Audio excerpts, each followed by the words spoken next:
I'm going to unmute my mic. Now I'm going to talk and say, what do you say, gang? Welcome to the Cubs Baseball Channel. I'm Mick Gillispie. We're going to talk Cubs baseball on here. If you guys want to call in, you can do that as well. And we'll get into this. Helping the White Sox achieve history. Only 2 more games from them tying the all-time worst White Sox losing streak in history. And thanks to the Cubs and some comebacks, they're 2 games short of that. So the Cubs helped them keep the streak alive. We'll talk about trades. I know a lot of you guys want to get into that, why the Cubs didn't do more in the offseason to bolster the bullpen, who you might be willing to give up, who you want to get. But you got to remember now, trades are a two-way street. Team, you may want something and the team might not want to give it up. So we'll talk about that.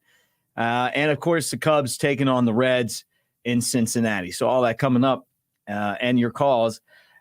Like and subscribe. Give us a thumbs up. Let's get this thing started.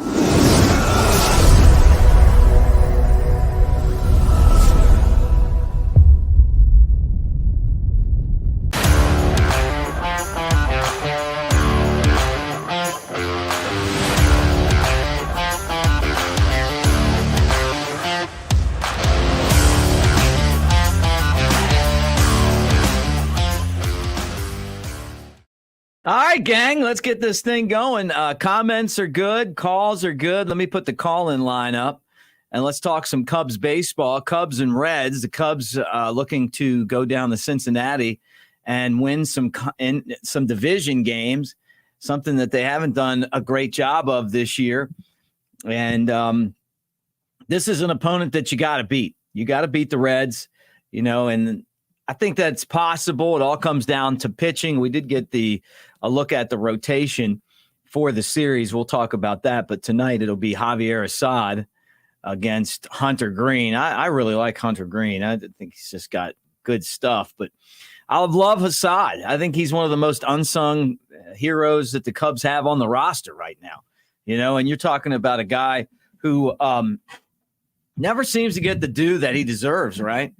But he always goes out there and gives the Cubs a chance to win. And I think that's really important. I think that's what you're trying to do. So call-in line is 708-381-2100 if you want to talk some Cubs baseball. And, I'm going to try to make this a regular thing. So if you guys want to talk baseball, I love to talk it with you. And so much to get into right now. All right, let me start with this one right here. Kenny, before we even started, he's like, Chapman pitching 103, 104. We could have gotten him for almost nothing, but Jed Hoyer didn't consider him, I guess, was great for getting us to the World Series. I was kind of wondering why teams really didn't go after Chapman as much as well. As I grab my glasses out of the bag here. I was surprised by that too. Because he pitched he was so effective last year for the Rangers in the postseason. He wasn't the workhorse that the Cubs used him as in 2016, where he was in every single game. I thought we overused him that year. But he pitched a lot, and he ended up getting a World Series ring. I guess they felt like he might be kind of like Kyle Hendricks, where, maybe he runs out of gas. Maybe they didn't feel like spending the money. But I think looking back now, it's hard to all right, it's hard to consider that you're not going to have Julian Merriweather, right? You figure you're going to have him. He's so effective last year. You figure you got Adbert Alzolay, so both of those guys are out. They were part of your bullpen that kept you in it the year before. So you don't have those two guys. And then you're looking at the rest of the bullpen, and you're like trying to find some pieces. You get Hector Neris, who had an excellent season statistically last year, and he's honestly as much of a heart attack as you have every time he comes in the pitch. He has been effective. You trade for Almonte. I don't know. I wasn't blown away by Almonte. He's had a couple really good seasons, but for the most part, he's a guy that hits right around 4.5 ERA, somewhere in there. And then, and then after that, you're kind of looking for the next guy that's going to step up and be an effective part of your bullpen. So maybe they should have invested more in the bullpen during the off season. It felt like we were kind of held hostage a little bit by Bellinger's agent, Scott Boras, who ended up losing pretty much all the deals that he was trying to win this offseason that mattered. But he held the whole process up. They could have gotten that deal done way sooner than they did. And, I just hope that isn't the future. I kind of hope that after what happened last year, they'll just get their deals done earlier, but you have an idea of what kind of money you can spend or you can't spend, after you get that kind of deal done. But I think all of us were glad that Bellinger came back. But I think looking back now, you maybe you go out and you get some of these, maybe another arm or two. Would Chapman have been the guy? I don't know. I mean, he's been at it for so long, but you don't want a Kyle Hendricks situation to pop up where one of the great pitchers all of a sudden it's just over, or it's close to being over, and you're paying the guy $16.5 million, and he just is ineffective anymore. So I'll always love Chapman for helping us get that championship ring. Hey, what's up, Jared? Thanks for jumping in. Becky says Gomes is going to have to retire.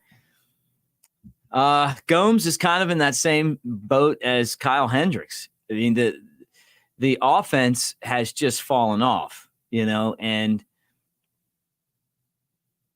with the way that this game moves so fast, Gomes would be a great backup if you had someone that was a starter who was going to catch every day. But I think that you're right. It just doesn't feel like that he's a starting big league everyday catcher anymore. The bat's not there. The skills diminish. I mean, he's 37 years old. The biggest issue that the Cubs have is that they did not draft and develop catchers.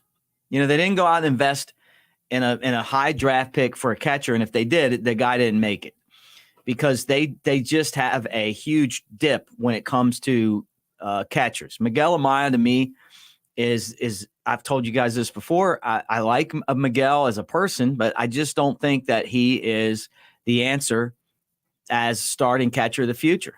And what happens is you tab these guys that they're prospects and everybody believes it because it's in a book or a manual, or some guy that used to do finance is now telling you who prospects are. And then you believe that because he's got the guy at the top of the list. He was never in my mind a prospect. He was just what he is. He was just a kind of an okay player, just a guy.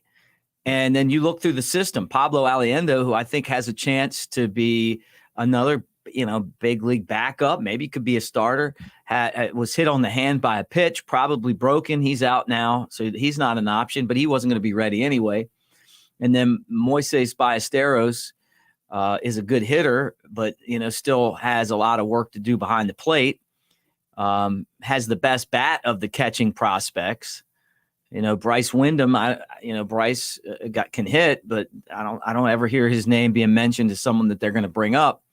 So I think that they've got to go out and either trade for a top end catching prospect, or they're going to have to go draft somebody, and like the Angels or the White Sox traded the Angels last year for Edgar Caro. And, he's in the Double-A team right now, and the White Sox have a catcher of the future. I mean, looks to me like he's a starting catcher. The Cubs might have to do that. Maybe you'd make some kind of a deal and bring in a catcher. But it's hard to find good catchers, and the issue is that what are you going to give up to get that? And who's willing to give up a catcher? And is the catcher a position that you want to go out and and get a rental for? I mean, it's one of those positions that there's a lot more to it than just offense. You got to be able to catch. You got to know your pitchers. You've got to be able to work with what they bring to the table. So, to me, if I'm building a team, I almost feel like you're kind of in a spot where you are kind of stuck with what you got. And remember, the Cubs knew this because during spring training, they went out and signed all of these like veteran catchers, Hudson and Casale, and they had all those guys in AAA. And then, but those guys have opt-outs. I think they traded Hudson, right? And then Casale opted out and he's on the Giants now.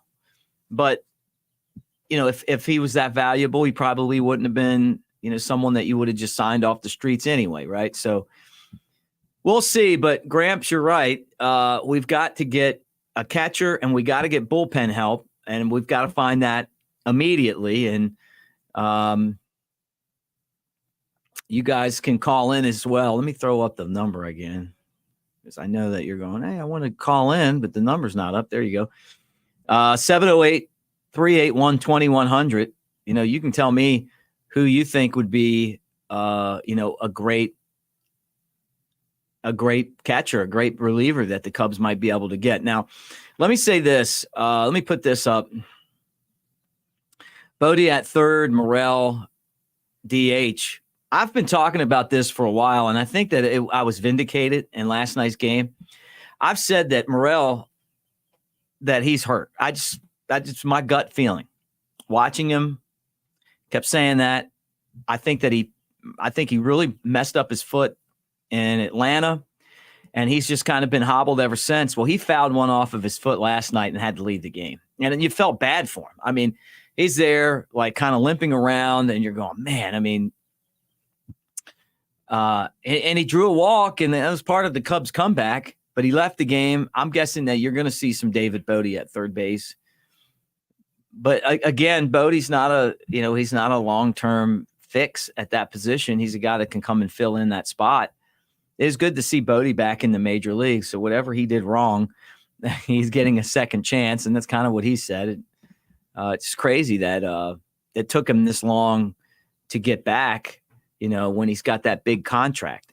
But somebody on here said that maybe the reason they didn't bring him up is because even though he's got that big contract, it doesn't go against the salary cap as long as he's in the minor leagues. I don't know if that's accurate or not, but it would make sense. And that'd be a reason why.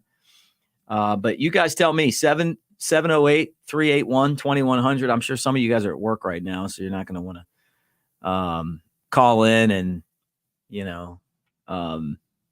get in trouble with the boss. Hey, I'm going to go over here and call Mick real quick on the Cubs baseball channel. All right, Ronald, good to see you, man. Ronald Reinhardt, love that name. Mick, do you think Bellinger has done enough to opt out? No, I don't. I don't think anybody's paying him $30 million to be what he's been this year. And I know we've kind of just started to see him going, and I like him in the lineup. Look, he's one of the toughest outs we have. And I feel like he came back from that cracked rib injury probably a little bit fast. But, with that said, I doubt that anyone's going to come and give him the $30 million. I bet you he's going to take that all day. But a lot can change between now and the end of the season. He may get on a heater, and we saw him do that last year. And the team may say, you know what? We'll give him we'll give him that $30 million. We'll do it over 5 years or over 4 years, where the Cubs weren't willing to do it. But that's definitely something I've thought about, and I don't think that he's going to leave right now for that somebody else is going to pay him $30 million. I think he'll just opt right back in, or maybe they restructure that deal if the Cubs are willing to do that. All right, here's a good question. Jordan Smith. We play in the Central Division, so we definitely have a chance to be at least a playoff team and perhaps win the division. Milwaukee will go through a tough stretch like the Cubs did earlier. I see it this way too. The Brewers are pretty healthy right now. They're playing pretty good baseball. They have established a very, very good winning culture. And I think that eventually they're going to hit their bumps in the road. Maybe we're getting it out of the way right now. And that's what I hope. All right, let's go to the phone line and crank this thing up. Take some calls. Who's this and where you calling from?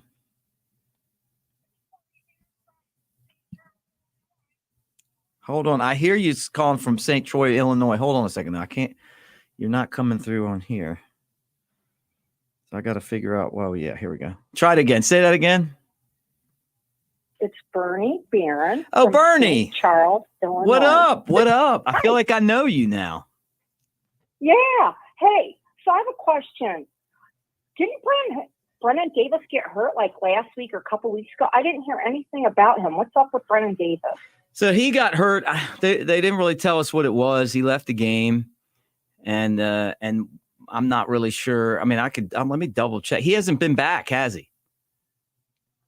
No, I haven't heard anything. Yeah. I can't find anything. I want him to come to Wrigley. Well, yeah. Well, here's the thing. When guys in the minor leagues get hurt, they're not obligated to tell you. So if you're not watching it, they don't tell you. So so he's had. Okay. I'll be honest. I mean, he's got some of the worst luck that's out there. You know, like the guys.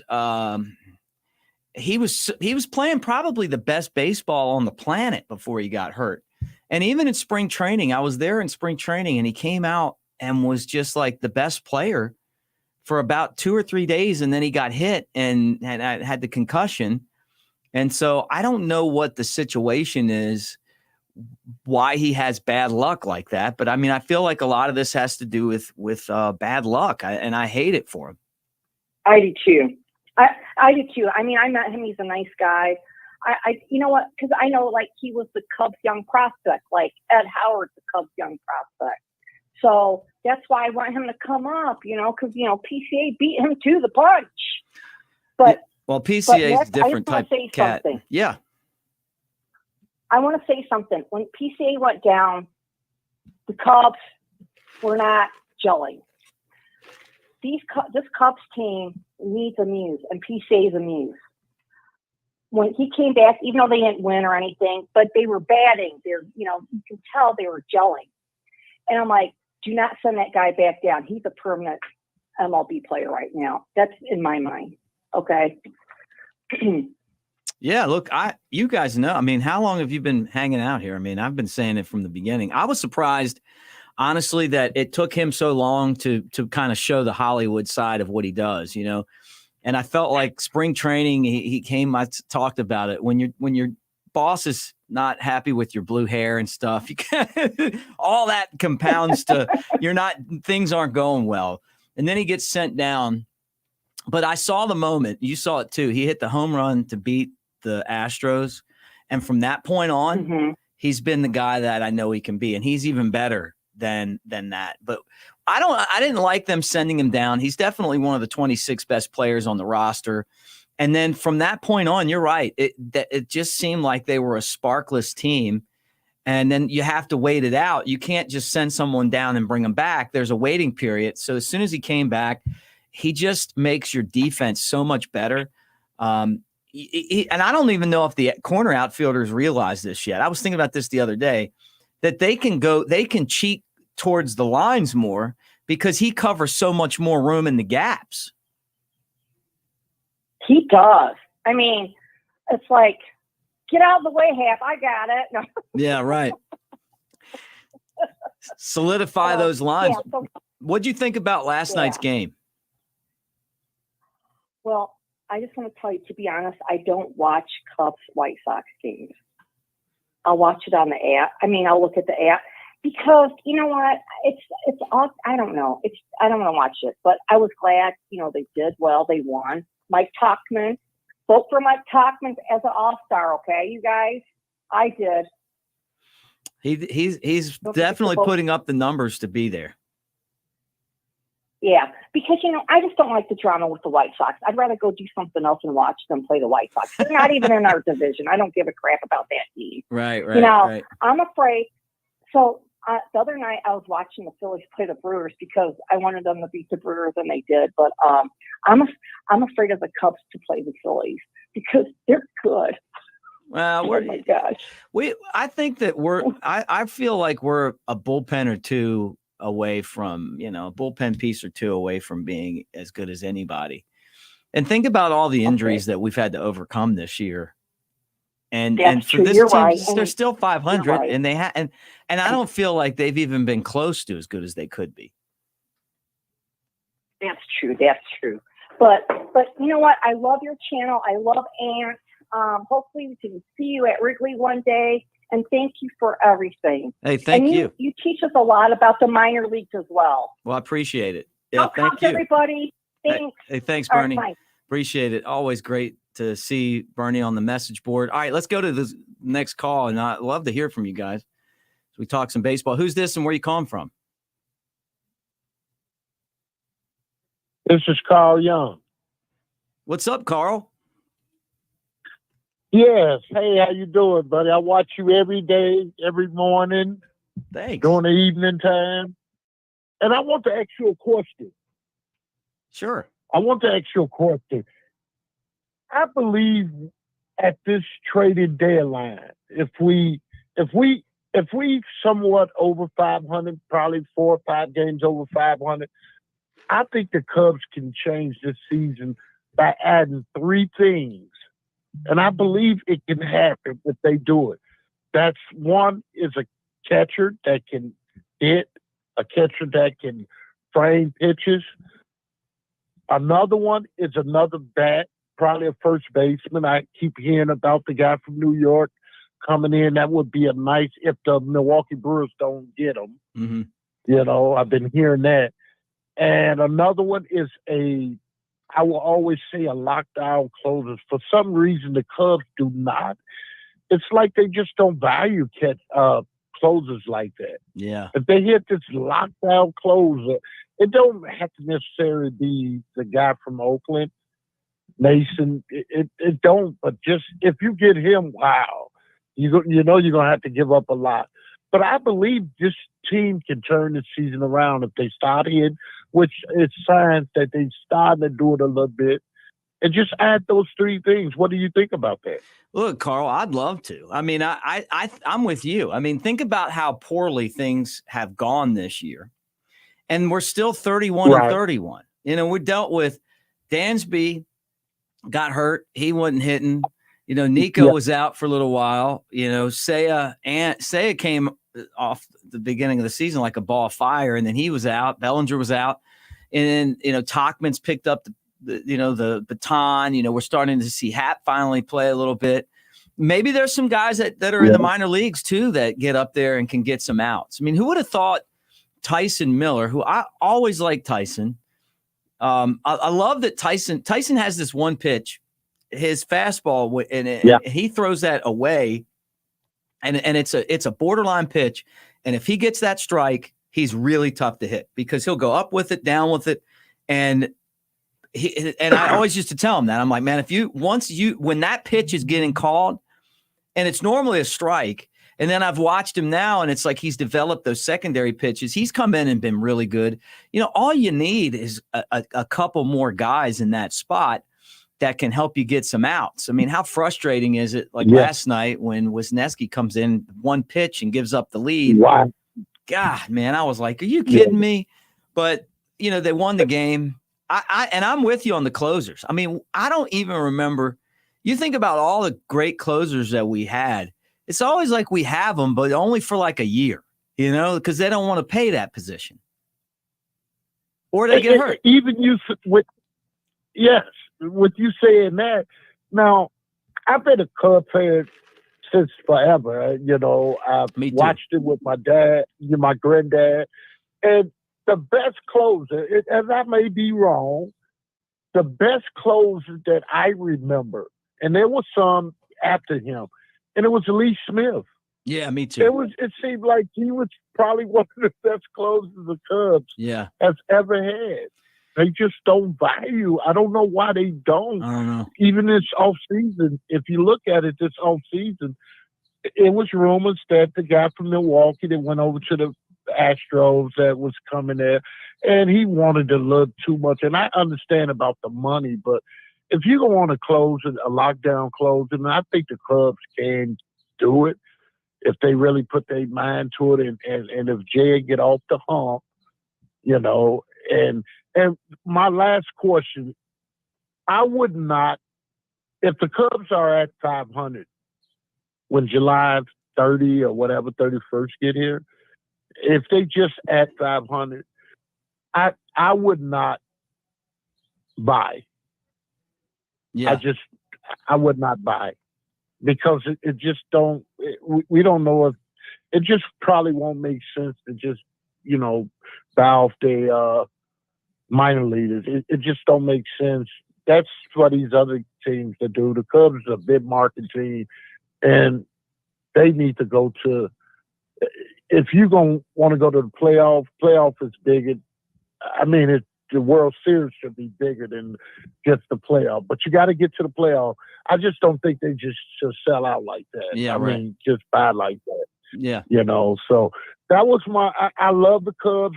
I really don't. I'm going to watch the game tonight. I just hate because they play in Cincinnati and Cincinnati's starting to hit. But I believe the Cubs can at least take 3 from these guys. If they come out pitching and that bullpen, they just got to get that bullpen together. And I would start with that. Yeah. Great and points. Go from there. Great points, Carl. I'll be watching them. They got to start winning 3 out of 4 in some of these series. Yeah, they got to start. They got to get Cincinnati. They got to get the Cardinals back. And this Tampa Bay next series is kind of – I think they can go in there and at least get 2 from Tampa. They just got to start hitting. And I think I've seen some signs where they starting to do a little something. But it's got to be on the consistent, So I like talking to you, man. I like watching you guys. And all I got to say is go Cubs. Hey, go Cubs. Thanks, Carl. Great to hear your voice, man. And thank you for hanging out and all of you guys that have been part of the channel. And I can't tell you how much it means, that we get together and we get to talk Cubs baseball and to get to know you guys, through not only the message board, but here as well. So thank you so much. Who's this and where you calling from? It is Max from Texas again, my friend. Hey, how are you? What's up, Max? Welcome back, brother. I have been watching. I've been listening. I've got a couple of things. Jordan, the string bean, and Saya. Any of those you want to start off with, my friend? I'm surprised with everything going on right now that we haven't brought up the string bean slinger. He's one of my favorite Cubs. I guess just I always loved him as a person, and I say that about so many of these guys, but I always just like him. He's always a good dude, and why not? I mean, what do you got to lose? I mean, I feel like some of the options that we got going on right now aren't really options in that bullpen. At least Carl, man, he got it done last year. Look at his numbers, and he's doing it again in Iowa. I think it's a matter of time before he gets back up. That's where I'll start there. Well, you just made my point there. Not only do we wear the exact same glasses, but you just made every point I was about to make. The guy is throwing everything he needs to show down there. What are you waiting for? There's nothing else to wait to be seen. He's a proven great clubhouse member. Everybody loves the string bean. You just bring him up and you give him a shot. There's no reason not to. And I don't see what we're waiting on at this stage of the game. But that was one of the 3 things that and it sounds like we're in agreement on that one. Yeah, and I'm checking his stats right now just because I am curious. Okay, so he's got a 2-3 record, a 2.14 earned run average in 17 games. So he's done well. He's also got 6 saves and 7 tries. Yeah, so sometimes things happen and I miss it, but he's got 21 strikeouts in 21 innings. He has walked 13 batters, but he's only given up 18 hits.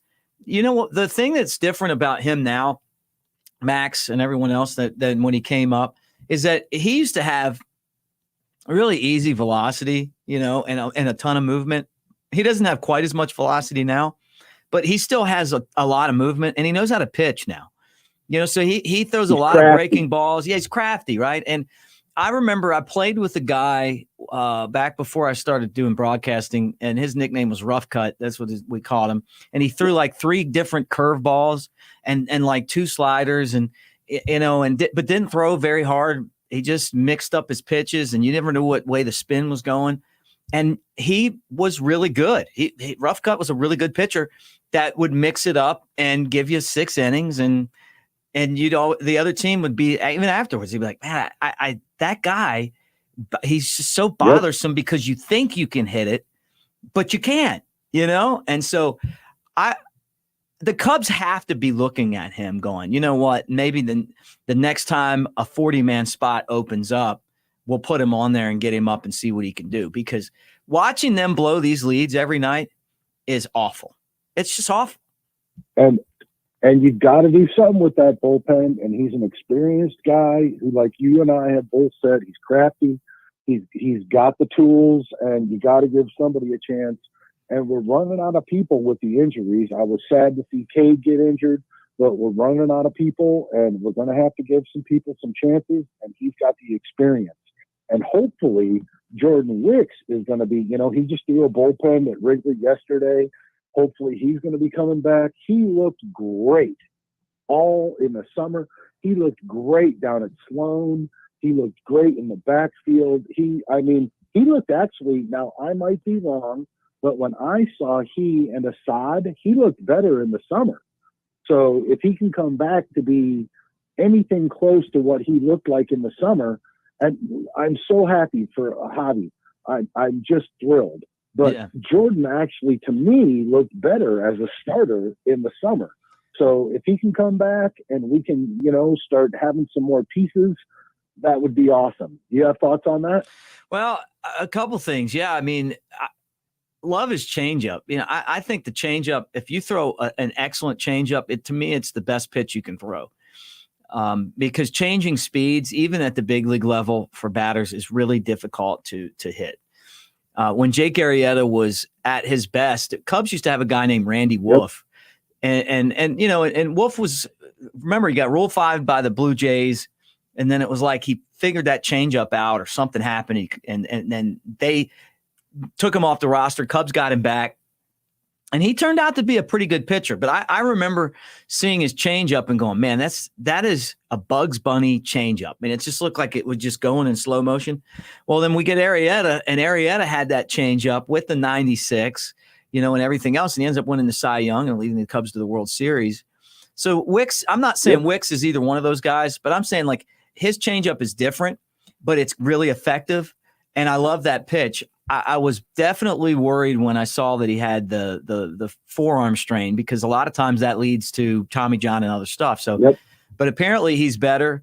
I was wondering if that's why the Cubs had a TBA for the starting pitcher for tonight's game. Maybe they were going to put him in. I don't know. But and we talked about that being Assad, who I do absolutely love him too for a different reason. But I'm wondering this, Max, and I'm going to ask you guys this too as you hang out. But is he going into the bullpen? I mean, is he going to be in the bullpen, Wicks, or does he go back in the starting rotation? And I wonder the same. I don't know. I wondered the same because, he's only thrown. Apparently he threw a bullpen session yesterday at Wrigley, and they're stretching him out, is what I've heard. And maybe not back as a starter. Maybe they're going to put him back in the bullpen and try to get the bullpen a little help. I remember in the summer, watching him standing right next to Kyle, and they were throwing changeup after changeup. He was obviously trying to learn. He was obviously working on that pitch. It was getting better all summer long. I saw him throw 2 games, I think it was, down in Arizona. Mm-hmm. He looked great. And then, the injury. And God darn it, I hope that he comes back. Maybe the bullpen is a great place to put him back and then see what happens. And maybe Ben Brown eventually regresses from, maybe he's not going to start at the end of this week. Maybe that's going to be a start for Wicks, and we're all going to be surprised. And then Ben is going to turn into maybe a semi-closer, because Neris, even when he was with Texas, he was a nail biter down here in Texas. I'm from Texas. I watched every game of the Rangers as well as the Cubs. Right. I am a diehard Cubs fan, but this is where I live. The guy will he'll raise your blood pressure all the way down to the last out, just like he's doing with us now for the Cubs. Yeah. And that's just the way it is. and he'll get it done. And what's he got, like a sub-3 ERA, just like he had with the Rangers.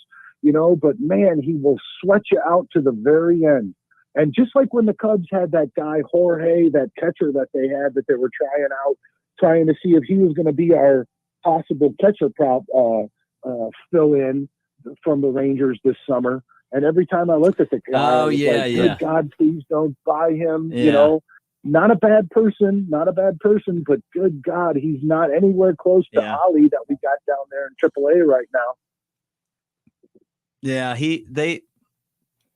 they've got to invest in it with a draft pick, a high draft pick, and go get the catcher of the future. They're going to have to trade for one. Maybe they look at the White Sox with the guy that that Caro guy that's with the AA affiliate. It's going to be a good one. But it's a tough position. It's a tough position to find right now, though, in the game. There's just not a lot of like really good catchers, and I wish they would have just signed Willie. I would have preferred just to have Willie and then maybe get a Gomes as a backup. And I know he's hurt for the Cardinals right now, but from what I understand, and I've heard from a few people that it was him and Rossi didn't really see eye to eye. He made some comments that kind of, I think, really kind of illustrated that after Ross got fired. I know that he's not perfect, but it's hard to find a catcher that can go catch games and hit at the same time, and the Cubs don't have that right now. Boy, we'd sure love him right now. Sure love him right now. And we wouldn't have had him be 6 to 9 inches further up in the box, and we wouldn't have a broken arm right now either. Yeah. And it's a shame, but we'll have to figure that out, and hopefully those are two bullpen things, Wicks and Edwards. Those are things that we could easily, hopefully, be taken care of sometime in the very near future is what I was thinking. And then, my other thought really quickly was Seiya. 2 quick thoughts, and I don't want to monopolize. I know you got other people waiting on the line. Thank you for taking my call, and I appreciate you. Hey, every time, Max. Talk to you. Every time, brother. But just my 2 thoughts quickly. First off, the missed opportunity last night, and then the opportunity the other night where people say, "Oh, he dropped it in the rain," blah blah blah blah blah. That would have been caught by Talkman, many other people, and then the fact that he comes in, hits the grand slam or whatever. Great. That to me is more of the reason why he should not be fielding and be DHing. In my opinion, you just proved my point. Right. Get him out of the field. Well, look, that's all. I'm going to tell you what's going to happen, Max. Let me look in my crystal ball here. Owen Casey, I've said it. You guys know this. I've said it since I started the channel. Owen Casey is your right fielder of the future. He'll end up being the DH. Say, Owen's a better outfielder, and he's left-handed. Maybe you platoon those guys, maybe, but his defense, it just isn't that great. I don't want to say he's awful defensively. I've seen way worse. It's not good enough. But you're right. It's just not good enough. It's very average on the low end of average. You know what I mean? And since his injury, he's been, kind of a subpar player. Owen Casey is killing the ball again. Last year, I'm going to tell you what the deal is with Owen Casey and with Rick Strickland, who's the AAA hitting coach, very good hitting coach. I'm sure they've been working on this. He's got this one weakness for soft stuff that comes down and in. Soft stuff down and in. Change-ups or, curve balls or even slow sliders. And basically, they just got to teach him to lay off of that stuff. So he's got to identify that sooner and then not swing at it. Now, I'm being nitpicky because he kills everything. And you see the videos. I've seen it in person. He is a star player.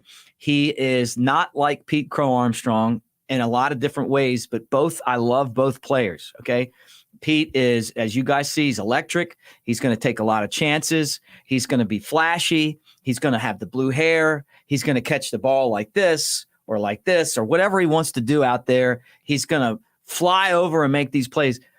Owen Casey is going to catch the ball the right way every time, textbook. He is going to take the perfect route to the ball, which he learned probably from watching Pete Crow-Armstrong. He credits watching Hollywood Pete work on his defense for him being so good. And I don't see a lot of the publications give him enough credit for how good he is defensively. And it's because Owen Casey is not very flashy. He's just going to show up where the ball's hit and make the play. And over the course of time, you realize this guy is consistently good. It's just not electric, like with what Pete does, right? But he's way better than Seiya. Seiya's got this issue with line drives where I think he can't see them. I think he loses the line drives that are at him or slightly in front of him or slightly above him in the fans. That's what I think, because you can tell by the way that he reacts on some of those balls that he has a tough time identifying where it is, right? I don't think Owen Casey's going to have that problem because I didn't see it at all watching him for an entire season. But Owen Casey is still a young man. He's only, I think, 22 years old, and he is going to be one of these guys, mark this down, who plays in the major leagues for a long time. Long time. It's just crazy because we're so backed up out there. We've got Ian in left, and he's doing better, thank goodness. And then we've got, Belly and TCA in right. Belly can also play first, and Bush is struggling, which is great that he can go play first also. And then we've got right field, who do you play out there? Tauchman is proving like, hey, you can't take my bat out of this lineup. No. So if you play him in right, then you got to DH Seiya when there's certain pitchers pitching. And then what do? Does Bush not get any? Okay, well, right now he's not proving he should get much, so that's just the way it's going to be. And then if that's the case, when do you get to bring Casey up? That's hard for him right now because Ian is actually starting to play a little bit. Okay, thank goodness. Right. All right, so center field, that should be PCA in my opinion. He needs the at-bats. He's an outstanding. We talked about this last week. He's incredible. Okay, and then you got right field. Well, if Tauchman doesn't play right field, then he's got somebody you're taking away. He's doing real well. So you put him out in right or somebody, but he's hitting so well, you don't want to take that bat out of there. So then what do? Do you DH Seiya? Do you sit Seiya every couple of days? Do you only pitch him or let him hit when there's certain pitchers, right or left-handed, or pitchers that we know he shells? It becomes so confusing. And because Casey isn't, like you said, on the 40-man, when does that young man finally get his opportunity? Or do we just have to wait for the next dreaded injury?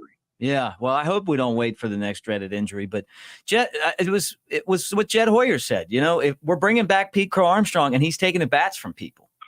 And that's the bottom line. When you're not getting the job done and the team, you talked about it right there. Mike Tauchman has put you in a spot where you have to play him. He's been great in the outfield, and he's been dangerous at the plate. He showed it last night. He's not making mistakes. No, He's got to be in the game. And he's earned that. He's put you in a spot where you have to play him. And then you look at what Seiya has done defensively. You worry a little bit there. I think Bellinger's starting to heat up, but he hasn't hit the cover off the ball yet. It was good. It's good to see Happ starting to play and do some things. He had a good series against the Sox. We don't win without him. But Pete Crow-Armstrong defensively makes you so much better up the middle than, and the other thing too is that the Cubs have taken a beating this year because their defense isn't as good as it was last year, right? But I said it in the beginning of the year. It was never going to be that good because you put Christopher Morel at third, and we're letting him kind of figure it out. And I'm telling you, he's hurt, and I know that's why he kind of took a step back. He hasn't taken a step back. He's out there playing probably with his foot. His toes are probably the size of my knuckle of my wrist right now. And you saw it when he got hit by that pitch. I was watching, and I was like, man, I just had this gut feeling that he hasn't recovered. And then he hit himself on the foot last night, and I go, man, he's playing hurt. And then Bush. You know what? But I'm not going to put a lot of blame on Bush because they moved him to first base, and he's relearning the position that he played in college. He's not Anthony Rizzo. So all of those bad throws that they made the play on last year with Bellinger or the other guys that were there, he might not make those plays. They're errors on your middle infield. But they're in all actuality, if he was a little bit better, then they wouldn't be. And I think that's just part of the growing process. But you got two corner infielders that are, trying to figure it out. And it definitely hurts the team defensively because of that. You think we're going to see Bodie at third coming up here real soon? Yeah, I think we will. And I'm glad that he's back. I like him a lot. Me too. I don't get the whole magical thing, Miles Mastrobuoni. I do like the effort that he plays with, and I know he's left-handed and he can give you a little bit of shortstop, but Bodie's got more power. Bodie's a better average hitter. I mean, he's always going to be around 260. He can't play shortstop. The position eats him up, but he plays good at third and he's, decent at second. He can play left field. Yep. It just felt like there was more to him not being up than production. And I'm just saying that I don't know anything. And I'm telling you guys, I don't know anything. Sometimes I do know stuff that I can't say, but this isn't one of them. And I'm sure somebody's going to tell me what the deal was, but I just don't understand why it took that long he's definitely been better than some of the other fill-in utility guys that have been ahead of him on the list. And I'm surprised that it took this long to get him back up there. I hope he has some good games too. I really do. Me too. I hope he starts at third. I hope he hits the cover off the ball like he used to. He was great. When I saw him play in the summer, he looked great. I mean, he's a great clubhouse guy. I don't know if it's true or not, but I've heard that there's some incentives in his contract and blah, blah, blah. And you just hope none of that's true. But, we'll see. I hope now that he's up there and I hope they start him at third. I hope he gets this opportunity again and he comes off just as well as he always has. Yeah. Well, great call, Max. Always good to hear from you, man. Thank you, brother. We'll call again. Take care, my friend. All right. Talk to you soon, man. And if you guys want to get in on the conversation, call right now. I'm going to actually look through some of your messages and we'll kind of answer those. First off, let me start here. I saw this. Why not Cougar? Where's Jody? What's Jody Davis been doing? It's funny that you said that because he asked me to be friends on Facebook yesterday. And you guys know it's my buddy. And I was just laughing, thinking that he's on Facebook, right? So I keep telling him that he needs to get the internet at his new house so we can add the Jody Davis podcast to the Cubs baseball channel, which I'm sure he's said that he would do. I texted him a couple weeks ago and I said, "What are you doing?" And he's like, "Well, I'm at the Cubs game." And then next thing I know, he's on the scoreboard, singing the stretch. I think he threw out the first pitch. He's doing great. I love the Jody Davis, Harry Carey call. What I love about him the most, though, is he's a great guy. And I've enjoyed getting to know him over the years and hanging out. And I'll tell you guys this.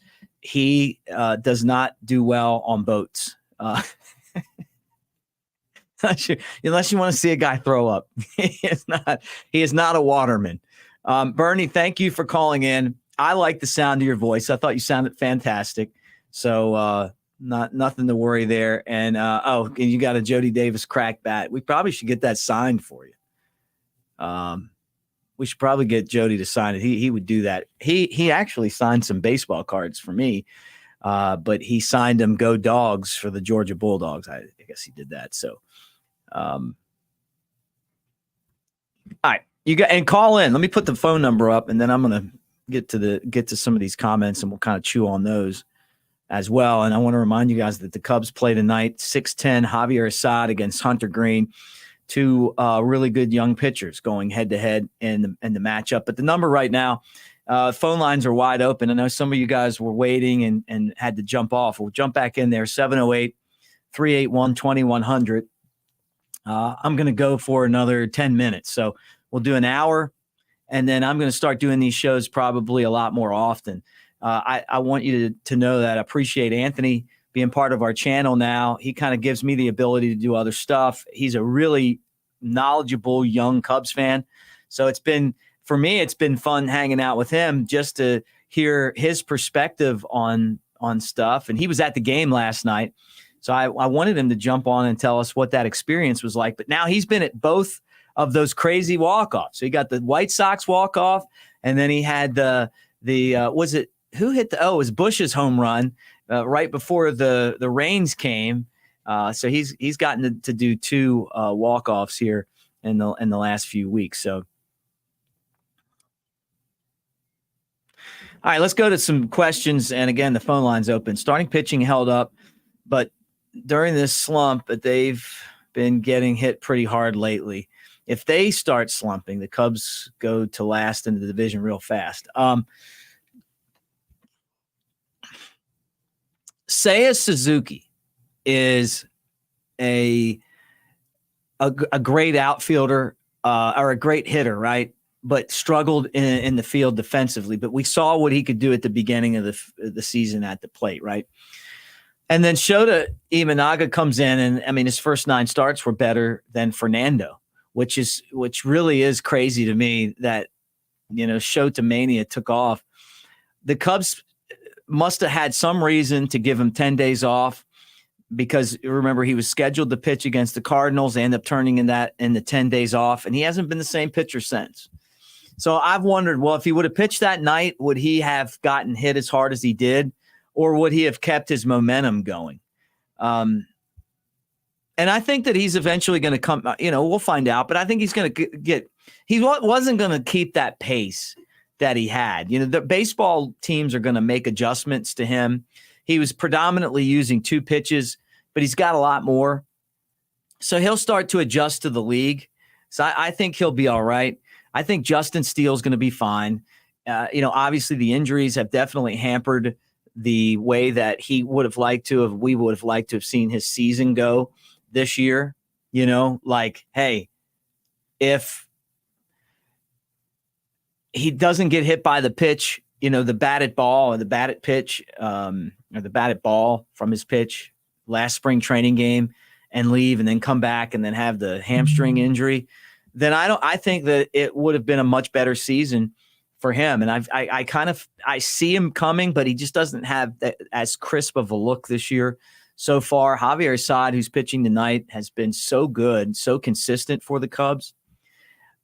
I'm hoping that continues. And what I like about him is he doesn't use max effort. Like a lot of these guys, they want you to throw it as hard as you can every pitch, and you got to spin it as hard as you can every pitch. And that's why you get all these arm injuries. For Assad, it's more about location, changing speeds, setting up hitters. They get on base, and he's even better with men on base. He throws strikes. He doesn't really hurt himself a whole lot. I don't think that's going to change. I'm curious to see how Ben Brown does. You guys know this. I wasn't for taking him out of the no-hitter. And I'm going to tell you why. I, first off, don't believe that 100 pitches means your arm's going to fall off. I think that you can go over 100 pitches. I would say maybe over the course of time, you want to monitor that like you would monitor anything else. But baseball pitchers went over 100 routinely up until, recently. And I guess when you are using max effort to throw every ball, then maybe you only have 100 pitches. But he was throwing a no-hitter. The guy's going to always wonder now if he would have been able to get those last 6 outs and have a no-hitter, because if you throw a no-hitter, they take your spikes, they take the baseball, they take your uniform, they send it to Cooperstown, have it to the Cubs Hall of Fame. You're immortalized, so I think mentally it's tough on you when you wonder, like, what would have happened had I had that opportunity? But you got Jordan Wicks coming back. Jameson Taillon was not at his best yesterday, but he did good enough. Hopefully we get the Taillon that we've had at the beginning of the year. I just don't see a huge drop off at the starting pitching, and maybe I'm blinded by that, but I think we're going to be all right in that department. Now, if the starting pitching starts going down the same hole as the bullpen, you're damn right. It's going to be a tough second half of the season. Craig, I'm not hung up on PCA's blue hair. I was just making a point with that. When the GM of the team gets on television and says he doesn't like your haircut or your hair color, then that's kind of telling you that and that was, you remember that at the beginning of the year, he's like getting out every time. And then Carter Hawkins is talking about that. I'm just saying it was just to make a point, but I'll do the blue hair if the Cubs win the division with you guys. If enough of you guys do it, we'll all just do the blue hair. They can overtake and that's not even saying that they win the World Series. That's saying if they win the division. If we do it as a group, then we just look like we're some kind of a dance troupe or something. All right, Becky says, do you guys think it's Council's hitting coach or pitching coach that's making this team horrible? When he took the job, he got paid a ton of money. And with that, he really didn't add a lot of coaches. I mean, they kept a lot of the coaches that are there. I'm so kind of divided on the real impact of hitting coach versus what a player does on his own, right? I remember Jody Davis talking about the Cubs players not listening to what he was telling them, and that he kept saying they were going to struggle because they wouldn't listen. He was right. They weren't going to listen. Each of these guys they make so much money now. Len Casper said this point. I'm going to take it right from Len. But we might almost be better off if they all just go hire their own hitting coach and bring that guy with them wherever they go to work on their particular issues that they have hitting, instead of having one coach that oversees everybody. And I don't know if that's, I just feel like that could be the future of the game. And it makes sense to me. Caddies, each golfer has their own caddy. Maybe guys have their own hitting coach. So I don't know that it's a hitting coach that's going to make or not make a team hit. I really feel like the reason that the Cubs stopped hitting was injuries. They got off to a great start, and then all of a sudden, Seiya's out, and then Bellinger's out, and then you're bringing different guys in and putting them in the lineup, and you're scratching and clawing to get hits. And then when you're struggling as a team, what happens? Everybody's chasing, and they're not taking advantage of the opportunities that they have. And how many times have you seen these guys, swing at those middle away sliders and miss them? So I think to me that's more of an issue. I'm not going to put it on any of the coaches that they have. And if I was Craig Counsell, I would want to bring my own coaches with me if I took a job. And one of the reasons is just trust. I mean, I just know, you know how it is. You go out and hire people to work with you. You're going to hire people that you just believe in, that you trust, that kind of have maybe philosophies that you understand. So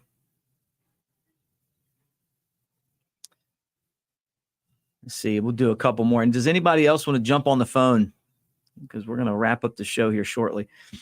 708-381-2100 on today's call-in show, by the way. All right, John. I love John. Always great reading your comments on the comment board. Great guy. Big Cubs fan, like all of us, I guess. He said an Assad package will net you an elite closer. Now, I'm going to tell you this. If the Cubs are going to get, if they may have to trade a starter.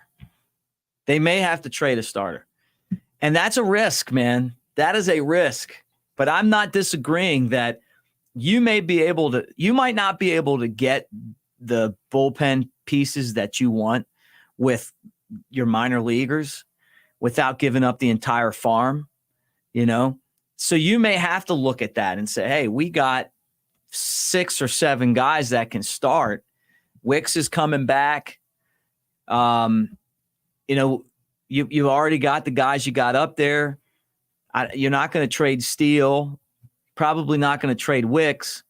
I feel like they don't really – I think they like Assad, but I think that they're so in love with their analytics that they're going, well, you know what? He lacks this and he lacks that and he lacks this.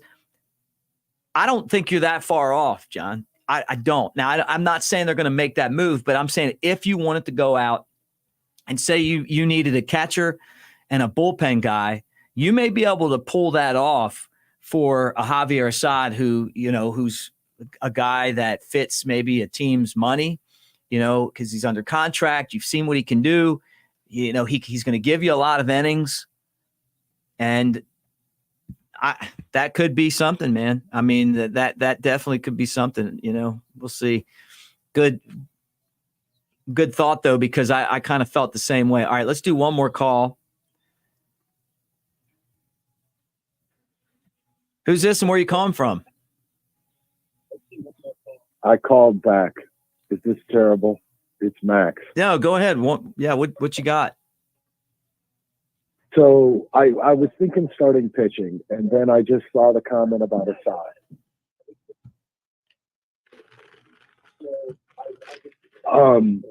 I've got to mute the television. I'm sorry. That's all right. Nick. Yeah. So, okay, Assad. I would not trade him. That's just my first thought. It's like when I saw that.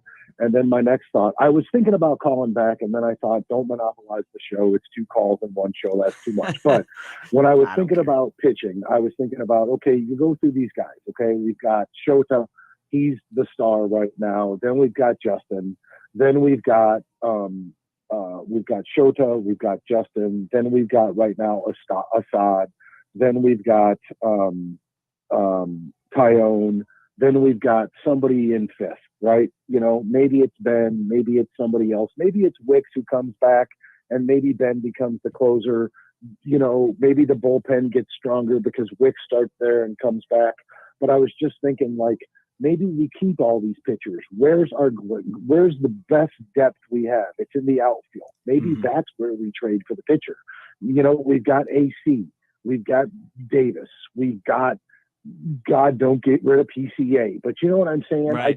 When I saw the discussion about how do we trade for a catcher and a pitcher or a bullpen arm, and like I say, I don't ever want to monopolize anything, but this was just my quick thought. I know you're probably trying to end the show, but just thoughts on that. Yeah. Would you not trade a pitcher and maybe go for here's what I'm saying. Outfield depth? Well, but see, part of it is what the other teams are going to want in return, and if we know that, okay, we could trade Brendan Davis, but he's had the injury issues, right? So his value is not going to be as high as it was a couple weeks ago, and he's not proven in the big leagues. So if you're a team and you're going, okay, the toughest thing to find is starting pitching. So the value of someone like Assad is really high. Now I love Assad. I mean, look, when we had Tony on from Marquee, we were talking about biggest unsung hero, and I said it was him. I mean, I've all of MLB right now. Yeah, he's one of the biggest in baseball, and it's because we're so hung up on analytics that we don't appreciate someone that goes out there and just wins games and gives you a chance to win every time, right?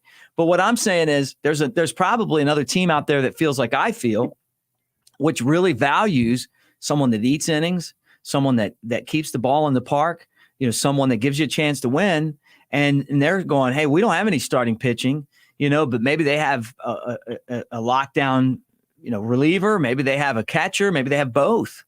The value that you could get in return for that, and maybe even if you package, one of your, top prospects along with a legitimate starter, could get you the things that you need to have a better roster. Now, I don't know that they would do that, but I'm just saying, like, we know what we want. The problem is that the other teams don't care what we want. They know what they want, right? And having, like taking Kevin Alcantara, who is a AA prospect, still has a lot of work to do, might not be a value to them, or a Brennan Davis who's hurt, he's been constantly hurt, for the last 2 years, and he hasn't made it to the big leagues yet. Like, they may not look at that, and say, hey, there's a value there. Or even a guy who you drafted in the first round last year, Matt Shaw, they might not want that as badly as they would want a starter. That's what my whole point was. And I wasn't saying I want to trade Assad. I'm just saying, like, you're trying to find the thing that someone else would give up what they like and what they have to get. So they would rather have a starter than have a lockdown bullpen guy. And honestly, we could use 3 of those guys in my mind. Yeah, for sure. And here I am thinking, like, God, could we give you an Owen Casey, even though we don't want to give up Owen Casey? Like, you know what I'm saying? Like, Assad has just proven himself, and we ain't paying him that much right now, you know, in the grand scheme of things. And that's why I was like, man, we'd like to keep this guy as ours for a little while. But that's all. I didn't mean to, like I said. You can call in every time you want. All right, Max? Anytime. And then any of you guys. And hey, go Cubs. Thanks for calling. But yeah, all of you guys, call in anytime. That's what this show's for. It's for you guys to call in and sound off and talk about Cubs baseball and do it in the comment section. You know, my biggest thing is, hey, let's get in there and mix it up, but let's be respectful to each other. And that's just kind of the way that I broadcast my games every night. Is just like Harry and Steve used to. You know, I just want all of us to feel like we're pulling up a chair at the same bar. And I don't care what your politics are. I don't care what you do for a living. I don't care how much money you have or you don't have, what's going on in your personal life.